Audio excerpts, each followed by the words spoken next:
Hola, acérquense su chocolate o su cafecito.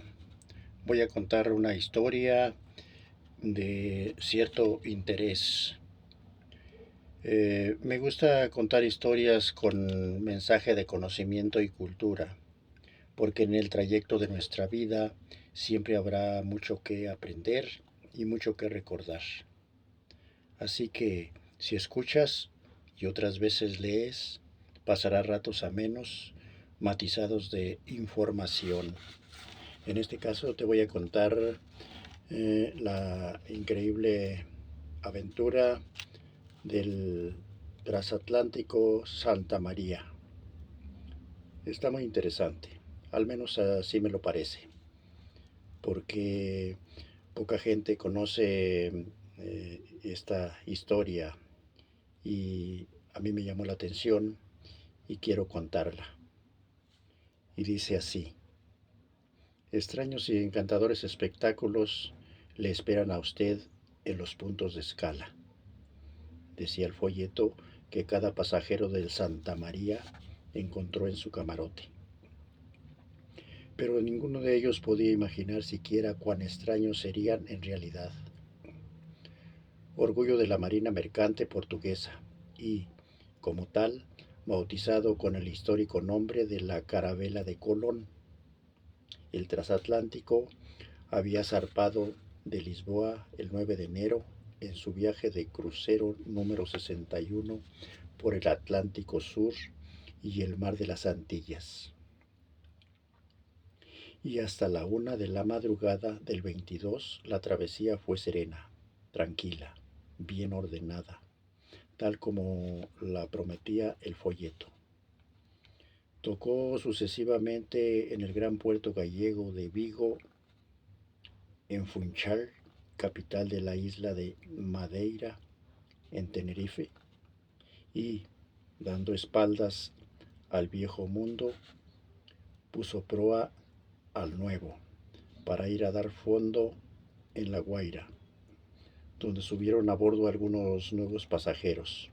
Luego pasó a Curazao, donde, tras breve estancia, levó anclas para dirigirse a Puerto Everglades, en la Florida. Última escala de su crucero antes de regresar a Europa.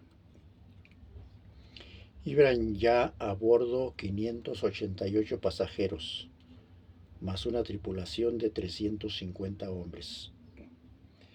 Entre los primeros se contaban 24 sujetos cuyo destino no estaba en el itinerario del barco. 24 sujetos comprometidos a ejecutar el más audaz asalto en alta mar del que se tenga noticia en tiempos de paz. Eran todos los secuaces del general Humberto Delgado, cabeza de la oposición en el exilio al director portugués Antonio de Oliveira Salazar, y su plan consistía en apoderarse del Santa María y desembarcar los pasajeros lo más pronto posible en un puerto neutral, y enseguida, aprovechando la publicidad de tal hazaña les daría, encender la revolución contra el régimen de Salazar en las colonias portuguesas del África. A bordo, el jefe de la cuadrilla era Enrique Galvao, un portugués de 66 años de edad, delgado, de rostro macilento, que en el curso de su accidentada vida había sido poeta, traductor de Shakespeare, capitán del ejército e inspector colonial. Habiendo sido reducido a prisión en Portugal por su oposición al régimen, fingióse enfermo para ingresar en el hospital militar, de donde logró escapar en 1958. Viviendo desterrado en Venezuela, consiguió el plan de apoderarse del Santa María. Al observar que el transatlántico tocaba en La Guaira en todos sus viajes a América, Sus principales cómplices y émulos en punto a autoridad eran Jorge de Soutomayor, experto marino y veterano antifranquista de la Guerra Civil Española, y José Velo, también español. Cuando el Santa María arribó a La Guaira el 18 de junio de 1960, Galvão se caló un sombrero de anchas alas, unas gafas ahumadas y subió a bordo con otros visitantes. Durante 2 horas estuvo estudiando las 3 cubiertas superiores, el puente, y hasta echó un vistazo al camarote del capitán, donde éste se encontraba a la sazón en compañía de algunos amigos. En las posteriores arribadas visitaron el barco otros compañeros del revolucionario con el fin de informarse si traía armas o policía política y de averiguar cuál era su abastecimiento de combustible, agua y víveres. A petición suya, la compañía naviera le suministró planos del transatlántico y también estudiaron un gran modelo a escala que se exhibía en el escaparate de una agencia de viajes en Caracas. Fijada la fecha para la aventura, hubieron de aplazarla varias veces, porque los conjurados, casi todos portugueses y españoles, con unos pocos venezolanos y un cubano, se hallaban cortos de dinero. Entre otras cosas, tuvieron que comprar pasajes a $200 por barba hasta Lisboa, pues, aunque hubiera sido más barato comprarlos solo hasta Florida. La embajada norteamericana en Caracas no les dio el visado. Por fin terminaron los preparativos para el viaje que haría el Santa María, saliendo de La Guaira el viernes 20 de enero. Salieron a bordo de allí 25 hombres, las armas grandes, 2 ametralladoras y 4 fusiles, y las desarmaron y las metieron en maletas marcadas con pequeñas cruces blancas que eran una señal para una vista de aduanas previamente sobornado. Quien las había dejado pasar sin abrirlas. Galvão voló a Curazao para evitar ser descubierto y se les unió el sábado. Ese sábado a las 11:55 de la noche iniciaron su turno de guardia en el puente del Santa María.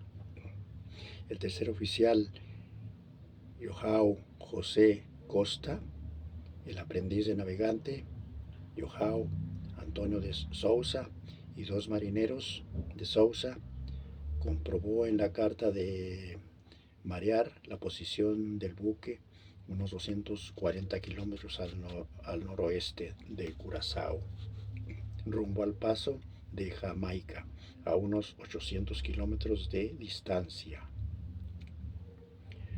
A la 1 de la mañana recordaba de Sousa, anoté en cuaderno la bitácora, estrellas brillantes, línea de cúmulos bajo el horizonte al norte.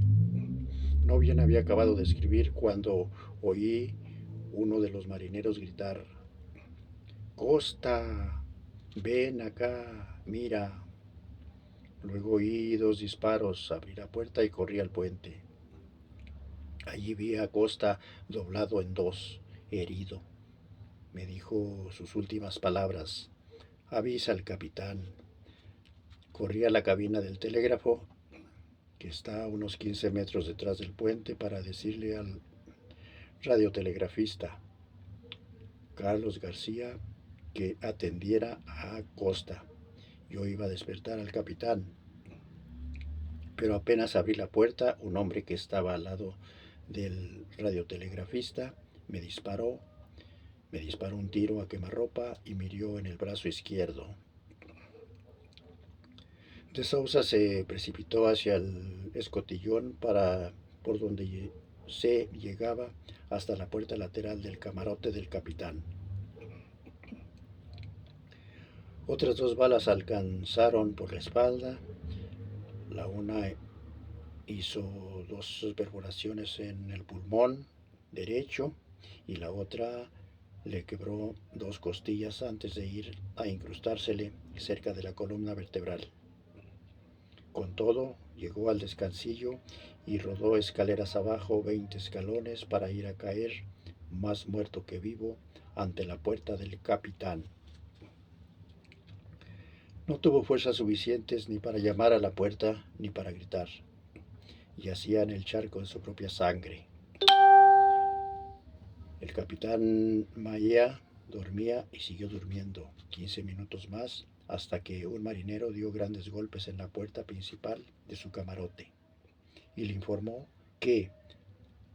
atropelladamente que unos pasajeros estaban haciendo fuego en el puente. Habían herido a los dos oficiales de turno. Maya se vistió rápidamente. Supuse que algún pasajero se había vuelto loco o que se trataba de una reyerta entre viajeros que habían bebido demasiado, dijo después.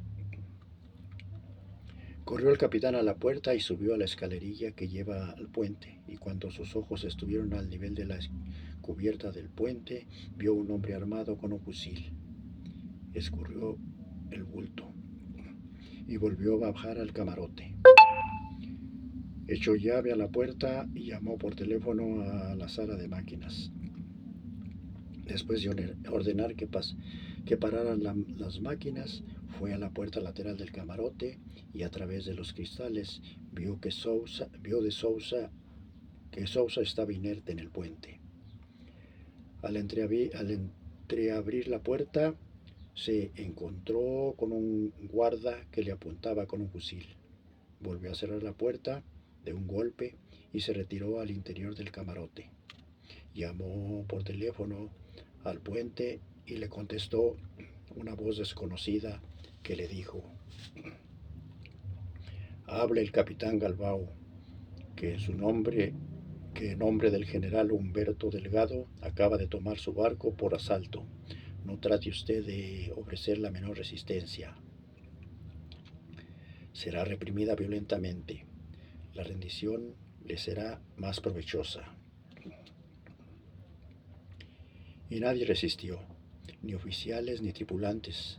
Tenían armas y todos quedaron como paralizados ante tan increíble acontecimiento. En el término de 45 minutos, los rebeldes se habían apoderado del puente de mando, la cabina de radio, la sala de máquinas y los alojamientos de oficiales y tripulantes. El barco era suyo. Costa y de Sousa fueron llevados a la enfermería, donde el médico salvó la vida de Sousa, administrándole inmediatamente transfusiones de sangre. El capitán de a bordo, padre Javier Rigoyen, fue despertado y administró a ambos heridos los últimos sacramentos. Poco después, Costa, que apenas unos días antes había recibido un cable en que le anunciaban el nacimiento de una hijita, murió. Bajo cubierta, los pasajeros, con muy pocas excepciones, dormían, sin haberse dado cuenta ni de los tiros ni de los gritos. Aún en el domingo por la mañana, casi todos se levantaron, se vistieron y se dirigieron tranquilamente al comedor, sin saber que el Santa María había dejado de ser un barco de crucero para convertirse en una bomba política destinada a estallar en una revolución. A las 9 de la mañana, los pasajeros de primera y de segunda fueron convocados por los altavoces para que se reunieran en el salón principal. Allí el capitán Maia les dirigió la palabra en portugués para la información que el mundo del buque le había sido arrebatado por la fuerza y que la tripulación continuaba trabajando bajo la amenaza de armas. Enseguida Galbao, Soutomayor, hablaron sobre la lucha por la libertad y otro de los rebeldes se dirigió a los pasajeros de habla inglesa en este idioma para garantizarles que a nadie se le haría daño y que el transatlántico continuaría navegando durante 5 o 6 días para llegar a un puerto que no nombró. Por el sistema de altavoces se repitieron estos mensajes a todos los sectores de la embarcación, que continuó rumbo al este. Los anuncios produjeron distintas reacciones entre los pasajeros. Yo no acababa de entenderlo, diría la señora Dorothy Thomas. Semejante cosa me parecía imposible. Ebeneal Beatty, que viajaba con su esposa, no se acobardó en absoluto. Me sentía más bien contento y me alegré de no haber tomado otro barco que habíamos pensado tomar. En cambio, Manuel Lourenco, que regresaba de Venezuela a Portugal, estaba indignado. Es una desgracia que le ocurra esto a un hombre que vuelve a su patria para jubilarse después de vivir 30 años en el extranjero. Jane Smith, a quien acompañaban en la travesía su marido y su hijita de 7 años, pensó lo mismo que otras señoras jóvenes. Qué bien podrían continuar su cotidiana práctica de darse un baño matinal en la piscina. Pero la cosa no resultó muy divertida, dijo después, porque en el puente había una piscina. Había sobre la piscina 2 hombres armados de ametralladoras. Mientras tanto, el mundo ignoraba lo ocurrido en el Santa María, excepción hecha del general Delgado y unos pocos amigos suyos en el Brasil. El lunes 23 de enero, los torreros del faro de Punta Vigía, en la plácida isla de Santa Lucía, alcanzaron a divisar a las 7:30 de la mañana un gran transatlántico entre la bruma y la lluvia. Ningún barco de tales proporciones debía arribar allí antes de 2 semanas. Dirigieron hacia él sus prismáticos, pero el buque estaba a más de 6 kilómetros de distancia y no pudieron leer el nombre.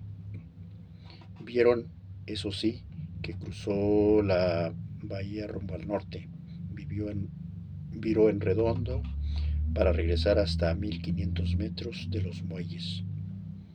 Botó el agua una lancha salvavidas y tomó nuevamente su derrota al norte. Galbao, probablemente temeroso de que Sousa muriera a bordo, resolvió desembarcarlo en Santa Lucía. Poco después de que el herido llegó a tierra y fue llevado al hospital, donde había de recuperarse al cabo de algunas semanas, se transmitió la noticia a todo el mundo. Los periódicos la dieron con grandes titulares de primera plana. La radio y la televisión publicaban frecuentes boletines. Reporteros y fotógrafos volaron a Puerto Rico, Santa Lucía, Venezuela, el Brasil, sin saber exactamente a dónde debían ir, porque el Santa María se había esfumado. La desaparición del barco se interpretó en un principio como un acto de simple piratería. Inglaterra despachó en su seguimiento la fragata Rothesay, que zarpó de Santa Lucía. Portugal dio la alarma a su marina de guerra, mientras los Estados Unidos enviaron aviones equipados con los más modernos aparatos de radar y ordenaron a los destructores Wilson y Damaso surtos en Puerto Rico que interceptaran el barco. De acuerdo con bien claros preceptos del derecho internacional relativos a la piratería y a la insurrección a bordo. Al mismo tiempo se pidió a los buques mercantes que surcaban el mar de las Antillas y el Atlántico Sur que trataran de localizar al Santa María. Finalmente, en la mañana del miércoles, o sea, 3 días después de la captura, un buque de carga danés lo avistó y pocas horas más tarde de recibido este informe, un avión norteamericano volaba sobre el Santa María.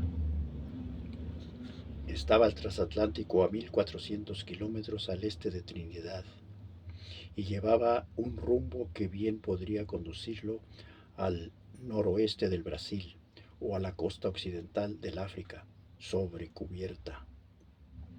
Los pasajeros hacían señas al avión, vitoreaban, daban brincos de alegría y se abrazaban unos a otros. El piloto del avión pidió por radio a Galvao que cambiara de rumbo y se dirigieran a Puerto Rico, cosa que aquel se negó a hacer, explicando que se dirigía a la colonia portuguesa de Angola, en la costa africana, pero que estaba dispuesto a conferenciar a bordo con cualesquiera funcionarios oficiales, siempre que no fueran ni portugueses ni españoles. Ya para entonces había pasado la indignación que se produjo cuando se creyó que se trataba de piratas.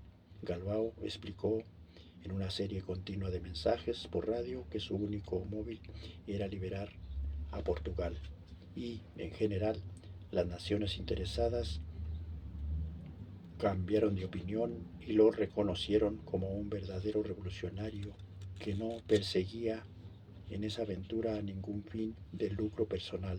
Lo que a todos preocupaba era la seguridad de los pasajeros y de pronto desembarcó. El desembarco se llevó a cabo. El curso irregular que seguía al Santa María aumentaba la confusión a bordo. Nunca sabíamos dónde estábamos ni a dónde íbamos, dijo Arthur Patton, contador norteamericano semijubilado. Ni sabíamos tampoco la hora exacta, puesto que nadie informaba de nuestro paso por distintas longitudes. Eso dijo. Pese a tantas incertidumbres, como digo, pese a tantas incertidumbres y temores, la vida continuaba con sus placeres y sus problemas personales. Durante la primera semana, la pequeña Deborah Smith cayó enferma de sarampión. Nació una criatura. Un joven holandés y una chica española se enamoraron y se prometieron matrimonio. Un niñito portugués aprendió a caminar. Después de observar durante 3 días a los rebeldes, la señora Smith y sus amigas resolvieron aventurarse nuevamente a nadar en la piscina. Otros reanudaron sus baños de sol, el juego de ping-pong, los paseos sobre cubierta, la lectura de los juegos de naipes. La orquesta tocaba al almuerzo, a la cena y a la hora del baile. El capitán Galvao, hombre de gran simpatía personal y espejo de la cortesía, habló a los pasajeros en el salón de primera y les dio excusas por las molestias que les había causado. La señora Dietz, de la Florida, se quejó de que ya no podía jugar al tejo de cubierta, puesto que se había prohibido a los pasajeros pasar al castillo. Señora, usted podrá jugar, le contestó Galvao. Y a la mañana siguiente, la señora Dietz quedó encantada al encontrar recién pintado sobre la cubierta y frente de la puerta de su propio camarote el diagrama necesario para su diversión favorita. En cambio, otros pasajeros y los tripulantes no tomaban la cosa con tan buen humor. Un canadiense, Lawrence Williams, temiendo que los rebeldes empezaran otra vez a disparar sus armas en cualquier momento, escribió muchas notas sobre sus experiencias y las escondió entre páginas de música. En diversas ocasiones arrojó al mar botellas con diversos mensajes. Floyd Preston, profesor de la Universidad de Kansas, se mostraba irritadísimo porque la proyectada revolución lo iba a hacer llegar con gran retardo para la apertura del nuevo curso académico. En las cubiertas inferiores, donde vivían y comían más de 300 pasajeros de tercera clase, la falta de aire acondicionado, el sistema se había descompuesto en La Guaira. Producía un calor sofocante, especialmente insoportable para varias mujeres que estaban en cinta. Muchos de estos pasajeros eran portugueses y les preocupaba verse comprometidos en los aspectos políticos de la aventura. La tripulación portuguesa en su totalidad se mostraba cada vez más desanimada y desmoralizada. No le faltaba razón. ¿Cuáles eran los proyectos de Galbao una vez que desembarcara el pasaje? ¿A dónde llevaría el barco? ¿Lo iría a bombardear la marina portuguesa? La preocupación por su seguridad personal le hizo descuidar los acostumbrados deberes de fregar las cubiertas y cambiar la ropa de cama en los camarotes. La encargada del salón, presa de un ataque de nervios, canceló todas sus citas. Circulaban los más locos rumores en una ocasión en que los rebeldes quitaron las cubiertas de lona a los botes salvavidas. Corrió la voz de que Galbao iba a dejar a los pasajeros en alta mar. Uno de los principales temas de conversación, diría la señora Harbison, era la ropa que se debía usar en un bote salvavidas. Algunas de las señoras preguntaban si estaría bien ponerse el abrigo de bisón. Los cautivos esperaban constantemente alguna noticia o algún eh, acontecimiento que viniera a poner fin a su expectativa. Lo mismo Galbao, no sabía cuándo ni dónde podría desembarcar a los pasajeros, puesto que sus planes habían sido alterados por lo que llamaba su acción humanitaria de enviar a Sousa a tierra en Santa Lucía. De acuerdo con su proyecto original, el barco debería estar cerca de la costa africana antes de que se notara que no cumplía el itinerario en el cual la escala en la Florida estaba señalada para el 24 de enero. A los que le preguntaban cuándo atracaría, les contestaba, lo más pronto posible, tal vez mañana. Y como el mañana se le convirtió en una muletilla para contestar cualquier averiguación, los pasajeros rebautizaron al buque con el mote del Santa Mañana. Cualesquiera fueron las opiniones que en privado les merecían Galbao y su causa. Los pasajeros por lo general mantenían estricta neutralidad y evitaban las discusiones políticas.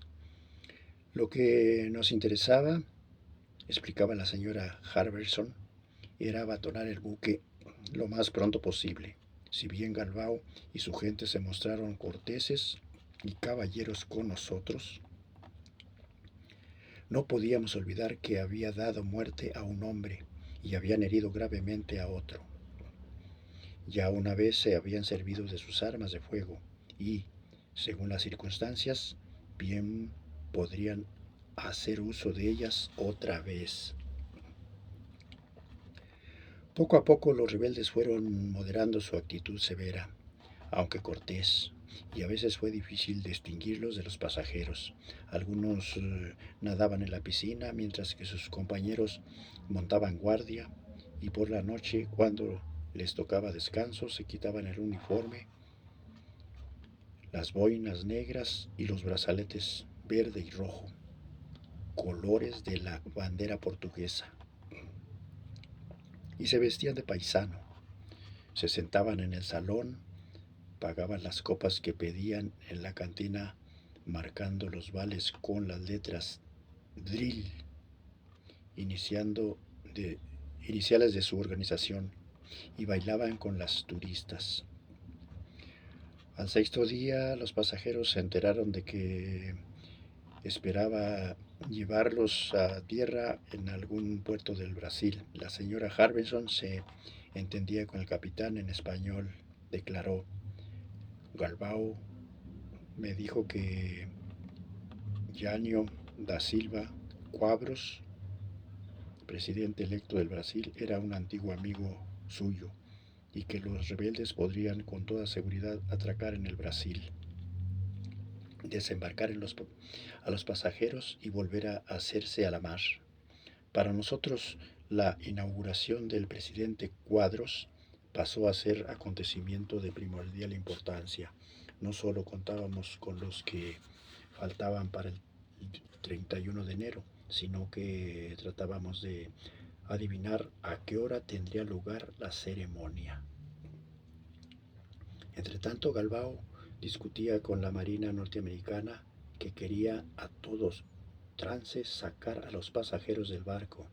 Después de muchos mensajes, se le propuso que se entrevistara a bordo del Santa María y a, y a 80 pasajeros de Recife con el contraalmirante Allen Smith, propuesta que el jefe rebelde aceptó por radio. La noche del 30 de enero, Galbao dio un banquete de despedida con un minó impreso especialmente y titulado El Santa María rumbo a la libertad. Hubo vinos, langosta, jamón, asado, salsas diversas y postres. Se ordenó repartir gratis champaña entre los pasajeros de tercera. Muchos turistas pidieron a Galbao que les autografiara el menú. Y después de la comida se bailó en el salón alegremente adornado. El día 31, el contraalmirante Smith, que iba en un destructor, pasó a bordo del Santa María para conferenciar con el jefe portugués. Entraremos mañana en el Brasil, dijo este. Queríamos tener la seguridad de que podríamos continuar y ahora hemos recibido esas seguridades del nuevo presidente del Brasil. Como ciudadano particular, el señor Quadros había mostrado simpatía por la causa de Galbao, pero como presidente estaba obligado a consultar los intereses de la nación y sus relaciones internacionales. La solución fue desembarcar a los pasajeros en el lugar seguro, devolver el barco a sus propietarios y dar asilo a Galbao y a su gente. En la conversación entre Galbao y Smith no se resolvió el problema del desembarco. Después de la conferencia, el contraalmirante habló a los pasajeros para pedirles paciencia y asegurarles que la Marina norteamericana no se alejaría. La mayor parte de los turistas estadounidenses, que se habían sentido muy orgullosos y esperanzados cuando vieron al almirante Smith cruzar el puente, sufrieron una desilusión. El interés del mundo en el Santa María y sus cautivos crecía a medida que las noticias continuaban escasas y a menudo contradictorias. Cuando el almirante hubo regresado a su destructor, un pequeño avión dejó caer al agua un paracaidista. Este sobrenadó, infló un bote de hule y remó hasta el costado del barco, donde lo izaron a bordo. Resultó ser un fotógrafo del servicio de agencia francesa. Otro fotógrafo trató de emular esa hazaña, pero cayó lejos de su objetivo y, muy a su pesar, hubo de ser pescado por un destructor norteamericano. El Recife se había En Recife se habían congregado mientras tanto más de 100 reporteros, fotógrafos y operadores de cámaras de cine y televisión. El 1 de febrero, cuando Galbao llevó al fin el barco destro destrozado dentro de aguas territoriales brasileñas, su posición se había debilitado en virtud del deterioro de las circunstancias físicas y emotivas. A bordo de una delegación del gobierno brasileño se negó a darle garantía y le exigió que atracara y desembarcara a los pasajeros como condición previa para poder entrar en conversaciones.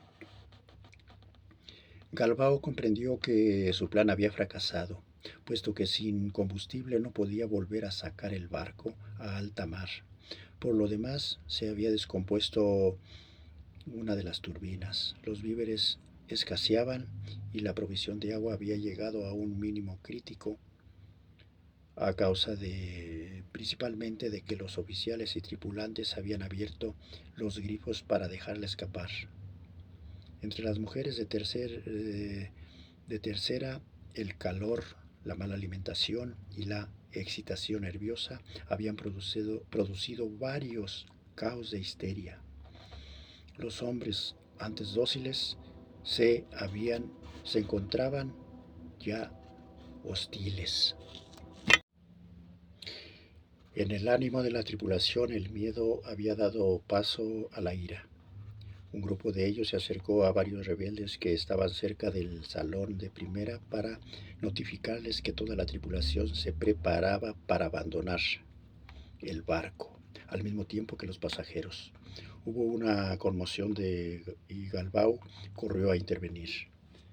Lo recibieron gritando: «Todos abandonaremos el barco, todos».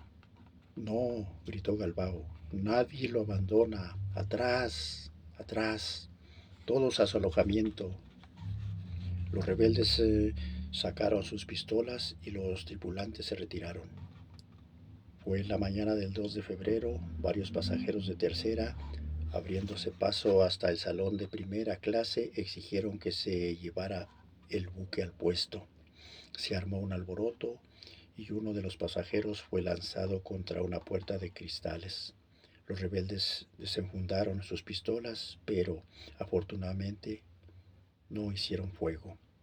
A las 11:21 el buque levó anclas y un pasajero que estaba pescando a proa sacó su anzuelo del agua con banderolas al viento, con festones y serpentinas de las fiestas de a bordo y el estruendo de música marcial que difundían los altavoces. El Santa María entró en el puerto de Recife. En su última aparición entre los pasajeros, el capitán Galbao se despidió de la señora Díez besándole la mano. El barco echó ancla a 500 metros del muelle y al punto lo rodearon varios remolcadores que iban a conducir a los pasajeros a tierra. Un destacamento brasileño de infantería de marina subió a bordo, saludó marcialmente y tomó el buque por su cuenta. Los pasajeros recogieron apresuradamente lo que pudieron cargar de su equipaje: cochecillos de niños, bicicletas, cámaras fotográficas, canastillas, souvenirs, y bajaron a los remolcadores que esperaban. Algunas mujeres lloraban de alivio, algunos sonreían, otros se mostraban preocupados o ceñudos. para los pasajeros que abandonaban el barco, para la tripulación impaciente por desembarcar, para Enrique Galbao, que permanecía de pie en el puente, en actitud rígida y un poco orgullosa, y para el mundo entero que no salía aún de su sorpresa, el viaje de crucero número 61 de Santa María había terminado. El buque fue devuelto a la línea de navegación a que pertenecía, reanudándose los cruceros habituales. Galbao, asilado por el gobierno de Brasil y juzgado en Portugal, la sentencia por traición, homicidio y piratería fue de 22 años de prisión y vivió tranquilamente en Brasil. Esta fue la historia del Santa María. Como vemos, muchos brincos, estando el suelo tan parejo. No se perdió, como decían muchos, como decían los medios de comunicación, que ese barco se había perdido. Como vemos, esta es la verdadera historia de el barco, de ese crucero Santa María.